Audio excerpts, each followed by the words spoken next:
Welcome back everybody to our Sunday school. What we're featuring today, this Sunday, is 3D Speed. What 3D Speed is an all-in-one correction glaze. This right here it has compound, polish, and wax all in one bottle. Like that, you're able to get different results with different pads. Like that, you're able to use all these 3 pads right here with one product, and you're able to achieve the finish that you're looking for. Before we do anything, you always want to clean the surface. Okay? You always want to take out the contamination before you start polishing. That's even before you polish, before you compound, before you even just wax. It makes a day and night difference. So what we're going to use right now is a 3D clay disc, RV polisher 21 mil, and clay lube from Glow Line.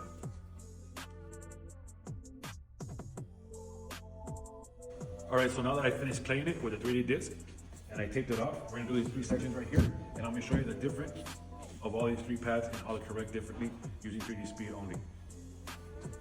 All right, so now we're gonna use a dark purple pad. It's a cutting pad, 3D Speed.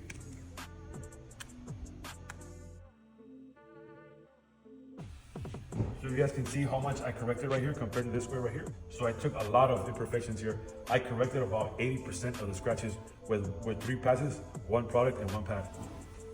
So all right, so now we're gonna use our light purple pad, our light purple spider pad. Same product, 3D Speed.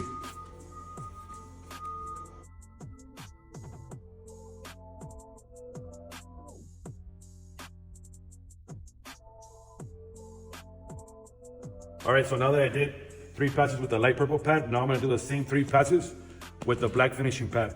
So you guys still see the difference. It's not gonna change that much right here because it's very aggressive, the imperfections. This right here is all we're gonna do. Is gonna add a little bit of more gloss to it and maybe correct a very, very light imperfections, but not a lot. It's just a finishing pad.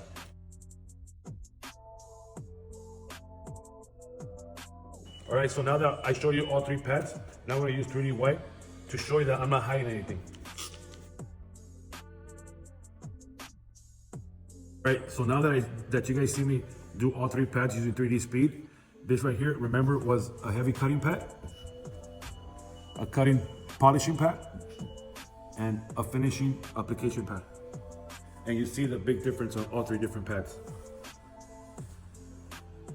Right, so now that you see me do all 3 spots right here and show you guys how to use the different pads with 3D Speed, a lot of people always ask, when do I know when to use a different product? So when 3D Speed doesn't cut all the way through, if you see this section right here, it looks very good, but you still see deep imperfections right there. That's either you do a couple more passes. If that don't work, then that's when you use something more aggressive like 3D1 or go straight to a compound. It all depends on the clear coat you're using. There's soft clear coats and there's very hard clear coats. And that all depends on what you're gonna use. All right, thank you everybody for always joining us on Sunday School. See you next time.